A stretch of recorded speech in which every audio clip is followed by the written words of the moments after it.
ஆண்டவர் இயேசு கிறிஸ்துவின் நாமத்தினாலே மீண்டும் இந்த நேற்று வரை நிகழ்ச்சியில் உங்களை சந்திப்பதில் ரொம்ப சந்தோஷம்.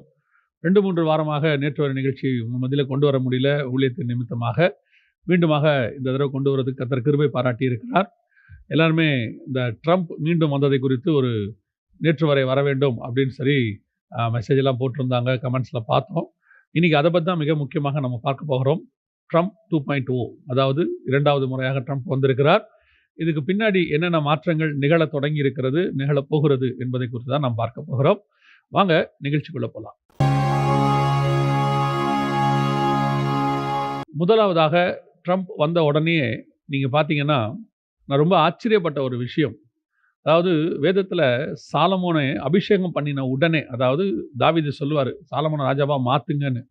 அந்த வார்த்தையை சொன்ன உடனே அத்தோனியா பயப்பட்டான்னு இருக்கும். அந்த அபிஷேகத்தினுடையதான ஒரு பவர் அப்படிங்கிறது அதான்.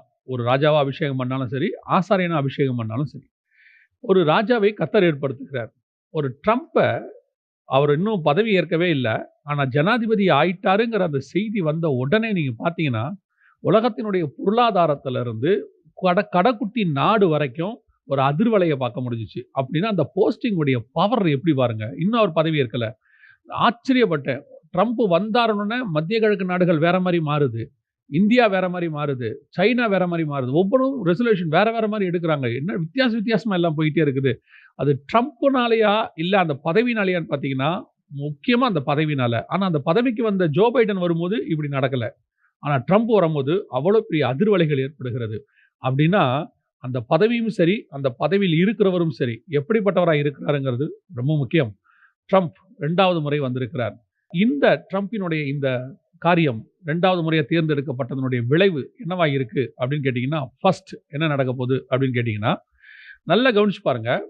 ட்ரம்ப்புக்கு முன்னாடி ஜோ பைடன் இருக்கிற வரைக்கும் மத்திய கிழக்கு நாடுகள் எல்லாம் வேற மாதிரி இருந்துச்சு. இப்போ ட்ரம்ப் வந்த உடனே, இன்னும் பதவி ஏற்கலை, ட்ரம்ப் வந்த உடனே நீங்கள் பார்த்தீங்கன்னு சொன்னால் அத்தனை பேரும் சேர்ந்து 57 நாடுகள் சேர்ந்து ஒரு தீர்மானம் இஸ்ரேலுக்கு அகைன்ஸ்டாக போட்டிருக்காங்க. அது மிக முக்கியமாக முன்னின்று நடத்தினது யாருன்னா சவுதி அரேபியா. சவுதி அரேபியா தான் எல்லாரையும் கூட்டின்னு சேர்த்துருக்கு. இதில் என்ன ஒரு பெரிய ஆச்சரியம்னா, அதில் இணைந்திருக்கிற இன்னொரு நாடு என்ன, ஈரான். சவுதி அரேபியாவும் ஈரானும் மிகப்பெரிய பகையாளிகள். அவர்களுடைய அது உள்ளான ஷியா சுன்னி இப்படி பெரிய பிரச்சனைகள்லாம் அவங்களுக்குள்ளே இருக்குது. ஆனால் அதையும் தாண்டி அவங்க ஃப்ரெண்ட் ஆகிட்டாங்க. எதுலனா இஸ்ரேலை மையமாக வைத்து. இதைத்தான் நம்ம சகரியா 12 வாசிக்கிறோம்.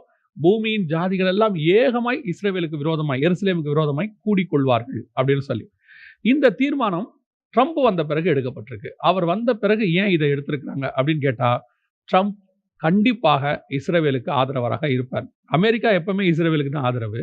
ஆனால் ஜோ பைடன் காலத்தில் இல்லாத ஆதரவு ட்ரம்ப் காலத்தில் வரப்போகிறது அப்படின்னு இவங்க நம்புறாங்க. என்ன காரணம் அப்படின்னு கேட்டால், ஜோ பைடன் கொஞ்சம் மிதமாக போவார், வெளிப்படையாக இஸ்ரேலுக்கு ஆதரவு தெரிவிக்கிறவராக இருந்தாலும் அரபு நாடுகளையும் அரவணைச்சு போறக்கூடியதாக இருப்பாங்க. ஆனால் இங்கே அப்படி இல்லை. இவர் வெளிப்படையாக ஈரானை எதிர்க்கக்கூடியவர், பாலஸ்தீனத்துக்கு உதவிகள் போகாதபடிக்கு தடுக்கக்கூடியவர். ஏற்கனவே அவர் நிறைய காரியங்களை தடுத்து வச்சிருக்கிறார். ஸோ இதெல்லாம் பார்க்கும்பொழுது ட்ரம்ப் வெளிப்படையாக இஸ்ரேலுக்கு நிலைப்பாட்டை எடுப்பார்ன்றது எல்லாருக்கும் தெரிஞ்சிருச்சு. ஸோ இந்த தீர்மானம் என்ன சொல்லுது அடுத்தாதான் நம்ம மிக முக்கியமாக பார்க்க போகிறோம்.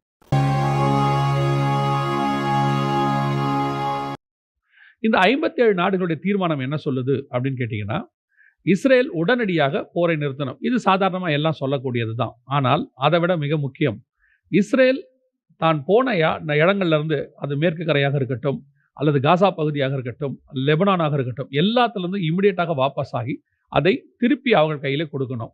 இது சாத்தியம் இல்லை. ஏன் என்று சொன்னால், ஜெனீவா ஒப்பந்தத்தின்படி ஒரு யுத்தம் முடியும் போது எவ்வளவு தூரம் ஒரு நாடு முன்னேறி இருக்கிறதோ அது அவர்களுக்குரியது அப்படின்றதா சொல்லுது. ஸோ அதன் அடிப்படையில் இது அவங்க கொடுக்க போகிறது இல்லை. அதையும் தாண்டி திருப்பி அந்த இடத்துல கொடுத்துட்டோம்னா மீண்டும் அங்கே ஹமாஸ் தீவிரவாதம், ஹிஸ்புல்லா தீவிரவாதம் தலையெடுப்பதற்கு வாய்ப்பு இருக்கிறது. அதனால் அதை அவங்க கொடுக்க மாட்டாங்க அப்படிங்கிறது தான் நிலைப்பாடு.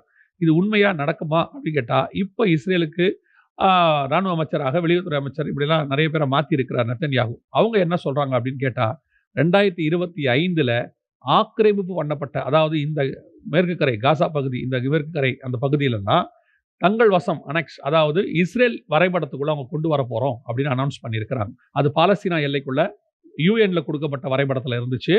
அது ஏற்கனவே இஸ்ரேல் தன்னுடைய தான் சொல்லிக்கிட்டு இருக்கு. இப்போ வரைபடத்துக்குள்ள அதை கொண்டு வர போகிறாங்க. ஸோ மீண்டுமாக இந்த பிரச்சனை சால்வ் ஆக போகிறது இல்லை என்பது தெளிவாக தெரிஞ்சிருச்சு. 2025ல அது எங்க வரைபடத்துக்குள்ள இருக்கும் அப்படின்னு அவங்க சொல்றாங்க. இந்த 57 நாடுகளுடைய தீர்மானத்தில் இதுவே முதல்ல முடிஞ்சிருச்சு. அடுத்து அந்த தீர்மானம் என்ன சொல்லுதுன்னா, அலெக்சா மாஸ்க் இருக்கக்கூடியதான அந்த டெம்பிள் மவுண்ட் பகுதியை இமிடியேட்டாக பாலஸ்தீன் கையில் கொடுக்கணும் அப்படின்னு சொல்றாங்க. ஏற்கனவே இஸ்ரேலர்கள் அதை தங்களுக்கு சொந்தம் சொன்னாலும் அதில் போய் தொழுகை நடத்துறதுக்கு பர்மிஷன் கொடுத்துக்கிட்டு இருந்தாங்க. இப்போ இந்த போன அக்டோபர் 7ல இருந்து அங்க ஏற்பட்டக்கூடிய மிகப்பெரிய மாற்றம் என்னன்னா, இஸ்ரேல் போய் இப்போ அங்க 3வது தேவாலயத்துக்கு ஆராதனைக்கு என்னென்ன செய்யணும் அப்படிங்கிறதெல்லாம் இப்போ அவங்க பிராக்டிஸ் பண்ண தொடங்கிட்டாங்க அந்த இடத்துல. அதாவது வரப்போற ஆலயத்தில் நாங்கள் என்ன செய்ய போகிறோம் அப்படிங்கிறத அவங்க அங்க அதே இடத்துல செய்ய தொடங்கிட்டாங்க. ஸோ பிரச்சனை இன்னும் பெருசாய் போய்க்கொண்டே இருக்கிறது. இதுதான் நாம் ஆரம்பிக்கும் போது சொன்னது, அந்த இடம் அவர்கள் கையில் எடுப்பார்கள், அங்கே அவர்கள் ஆலயத்தை அவர்கள் கட்டுவார்கள் என்று சொல்லி. இப்போ இந்த பிரச்சனை அதிகமாயிட்டு இருக்கு. இதுல ட்ரம்ப்புடைய வருகை என்னவா மாறும்? ஜனவரி மாதம் அவர் பதவியேற்ற உடனே இந்த யுத்தம் சமாதானத்துக்கு வந்துடும், எல்லாம் சால்வ் ஆயிரும் அப்படிங்கிறாங்க. இந்த இடம் அவங்க கைக்கு வராம இந்த யுத்தம் நிற்காது. ஒருவேளை ட்ரம்ப் வரும்போது அந்த இடத்தை இவர்கள் கையில் கொடுக்கலாம். அதற்கு முன்பதாக அந்த இடத்துல இருக்கக்கூடிய அந்த மாஸ்கை அகற்றுவதற்கான வேலையை இவங்க செய்யலாம். அதற்கு ட்ரம்ப் உத்தரவு கொடுக்கலாம். எது வேணாலும் நடக்கலாம். இன்னொரு பெரிய விஷயம், அடுத்து இதுல மிக முக்கியமான மூவ் என்னன்னு கேட்டீங்கன்னா, ஈரானுடைய அணு உலைகளையும் ஈரானுடையதான ஆயில் எண்ணெய் வளமிக்க இடம் அந்த இடங்களையும் தாக்கக்கூடாதுன்னு சொல்லித்தான் ஜோ பைடன் இஸ்ரேலை தடுத்து வச்சிருக்கிறார் இதுவரைக்கும். ஆனா அப்பவே அணு உலைகளை தாக்க சொல்லித்தான் ட்ரம்ப் சொன்னார். இப்போ ஒருவேளை ஈரானுடைய அணு உலைகள் தாக்கப்பட்டால், ட்ரம்ப் வந்த பிறகு அந்த உத்தரவு கிடைக்குமானால், ஏன்னா இஸ்ரேல் கேட்டுக்கிட்டே இருக்கு அணு உலைகளை தாக்கணும்னு சொல்லி, அப்படி அந்த உத்தரவு கொடுக்கப்படுமானால் ரஷ்யா உள்ளே நுழைய போகுது. இதுல எங்க ட்ரம்ப்புடைய அடுத்த மூவ் ரஷ்யாவுக்கும் அவருக்கும் ஒரு சுமூக நிலை உருவாகும் அப்படின்னு சொல்றாங்க. ஏன்னா புதின் அவருக்கு ஃப்ரெண்டு அப்படின்னு பேசுறாங்க. இது என்னவாய் முடிய போகிறது? அதுதான் நம்முடைய அடுத்த பாயிண்ட். அமெரிக்கா, ரஷ்யா, இன்னும் சொல்ல போனா இதை இப்படிதான் சொல்லணும், ட்ரம்ப் புதின் அப்படின்னு சொல்லணும். இவங்க 2 பேரும் நண்பர்கள். ஆனா என்னன்னா, ட்ரம்ப் ஜெயிச்சதுக்கு உடனடியாக புதின் வாழ்த்துக்கள் சொல்லல. 3 நாள் கழிச்சு தான் சொல்லியிருக்கிறாரு. அதுவே ஒரு மேற்கோள் காட்டப்படுகிறது. இங்க இந்த பிரச்சனை எங்க வெடிக்கும் அப்படின்னு கேட்டீங்கன்னா, நேட்டோ படைகள் அங்க இருக்கு. இந்த நேட்டோ படைகள் அங்க இருக்கிறதுனால புதின் இந்த சண்டையை ஆரம்பிச்சாரு, உக்ரைன் பிரச்சனையை ஆரம்பிச்சாரு. இப்போ இவர் என்ன சொன்னார்னா, நேட்டோ படைகள்ல இருந்து வெளியேற்றணும், யூரோப்ல இருக்கக்கூடாது அப்படின்னு ட்ரம்ப் சொன்னார். அதே காரியம் தான் புதினும் சொல்றாரு. ஸோ இதுல தான் ட்ரம்ப்பும் புதினும் ஒருநிலைப்படுறாங்க அப்படின்னு சொல்லி பார்க்கப்படுகிறது. நேட்டோ படைகள் வெளியே வரணும், அல்லது அந்த நேட்டோ படைகளுடைய தலைமையத்தை நடத்தக்கூடியது அமெரிக்கா. அப்படி அமெரிக்கா வெளியேறும் பட்சத்தில் அப்போ பிரச்சனையே சால்வ் ஆயிடுமே, ரஷ்யாவும் இதுல இருந்து அமைதியாயிருமே அப்படின்னு கேட்டா அதான் இல்லை. இந்த நேட்டோ படைகளை இந்த தூருக்கு கொண்டு போனதுக்கு காரணம் அமெரிக்கா இல்ல, அமெரிக்காவை தூண்டக்கூடியதான ஐரோப்பா நாடுகள். ஐரோப்பா நாடுகள் என்ன நினைக்குது, ரஷ்யா தன்னுடைய ஆளுகையை ஐரோப்பாக்குள்ள கொண்டு வருது. ஏன்னா ரஷ்யா பல காரியங்கள் அப்படி செஞ்சிருக்கு.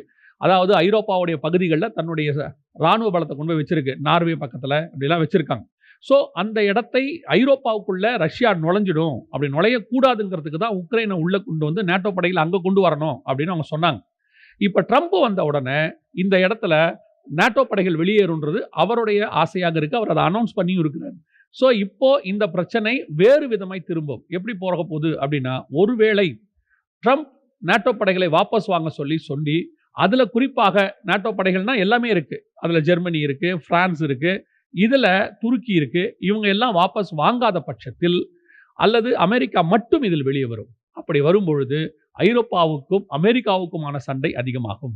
ஆனால் ரஷ்யாவுடைய நிலைப்பாடு இந்த நேட்டோ படைகள் வெளியே போகணும்னு சொல்லி ட்ரம்ப் அதற்கு உதவியாக இருப்பார் அப்படின்னு அவர் எதிர்பார்க்கிறாரு.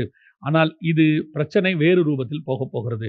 இந்த பிரச்சனை எந்த இடத்துல எப்படி மாறப்போகுது அப்படிங்கிறது அதை விட மிக முக்கியமான பைபிள் சமாச்சாரம். அதைத்தான் நாம் இப்பொழுது அடுத்து பார்க்க போகிறோம். ஒருவேளை ஐரோப்பாவுடைய இந்த ஆலோசனையை அல்லது கோரிக்கையை ட்ரம்ப் நிராகரித்து நேட்டோ படைகள் வெளியே வரணும், அல்லது அமெரிக்கா வெளியே வரும் அப்படின்னா, ஐரோப்பியர்கள் தங்கள் பாதுகாப்புக்கு ஒரு மிகப்பெரிய இராணுவத்தை உருவாக்க தொடங்கி விட்டார்கள். அதான் ரொம்ப முக்கியம். போன வருஷமே ஜெர்மனி சான்சலர் இதை பத்தி அவங்க சொன்னாங்க. இப்போ மீண்டும் ஒரு காரியம் சொல்லப்பட்டிருக்கு, நம்முடைய பாதுகாப்பு நம்ம கையில் தான் இருக்குன்னு சொல்லி. அப்பொழுது ஐரோப்பா சூப்பர் பவராக மாறும். இங்கேதான் மிக முக்கியமான விஷயம் நடக்குது. ஐரோப்பா சூப்பர் பவராக மாறும் பொழுது அந்த ஐரோப்பாவுக்கு சூப்பர் பவருக்கு ஒரு தலைவர் வரணும். எப்பவுமே நல்லா கவனிச்சு பாருங்க. செகண்ட் வேர்ல்டு வார் முடியறதுக்கு முன்னாடி வரைக்கும் அமெரிக்கா வார்லயே இல்ல. அமெரிக்கா எதையுமே செய்யல. அமெரிக்கா நார்மலா ஓரமா தான் இருந்துச்சு. பேர்ல் ஹார்பர் தாக்கப்பட்ட பிறகு தான் ஜப்பான் மேல அமெரிக்கா குண்டு போட தொடங்குச்சு. அந்த குண்டு போட்டதனுடைய விளைவாக தான் அமெரிக்கா சூப்பர் பவரா மாறுச்சு. ஒரே 2 குண்டு தான் சூப்பர் பவரா மாறிடுச்சு. அதுக்கு முன்னாடி எக்கானமில அவங்க ஸ்ட்ராங்கா இருந்தாங்க. அதுக்கு முன்னாடி இருந்த எக்கானமி இங்கிலாந்து வீக்கா இருந்துச்சு. இப்ப நல்லா கவனிங்க. அமெரிக்கா எக்கானமில வீக்கா இருக்கு. இப்ப ட்ரம்ப் வந்த பிறகு இன்னும் வீக் ஆகும்னு சொல்றாங்க. ஏன்னா ட்ரம்ப் பிசினஸ்மேன் ஸ்ட்ராங் ஆகும்னு எதிர்பார்த்தா, ட்ரம்புக்கு விரோதமாக எல்லாருமே அரப் நேஷன்ஸ், யூரோப்பியன் யூனியன்லாம் வரதுனால, மீண்டுமாக அங்க எக்கானமி டவுன் ஆகும்ன்றாங்க. அடுத்து சூப்பர் பவராக யூரோப்பியன் யூனியன் மாறும். அப்படி மாறும் பட்சத்தில் அடுத்த வல்லரசாக யூரோப்பியன் யூனியன் தான் வந்து நிக்கும்.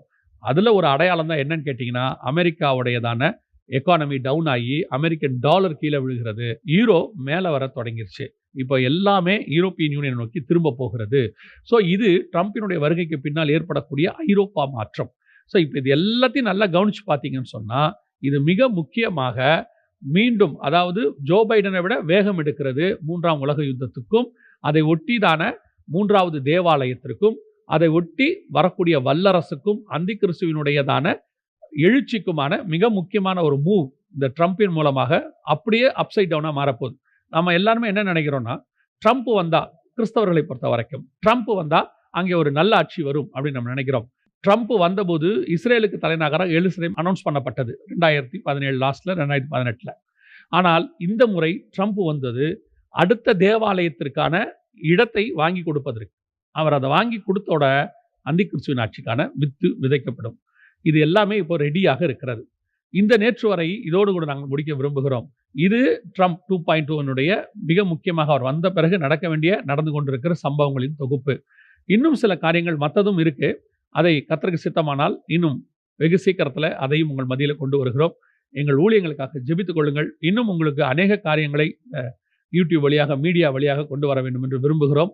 இதை எங்களுடைய ஆப்லையும் நீங்கள் பார்க்க முடியும். HLM ஆப்லையும் நீங்கள் டவுன்லோட் பண்ணீங்கன்னா, ஒருவேளை யூடியூப் உங்களுக்கு அப்லோட் பண்ண முடியாத சில காரியங்களை பர்சனல் ஆப்ல அதில் நாங்கள் பண்ணியிருப்போம். அதையும் நீங்கள் பார்க்க முடியும். கர்த்தருக்கு சித்தமானால் வருகை தாமதிக்குமானால் மீண்டும் சந்திக்கலாம். God bless you.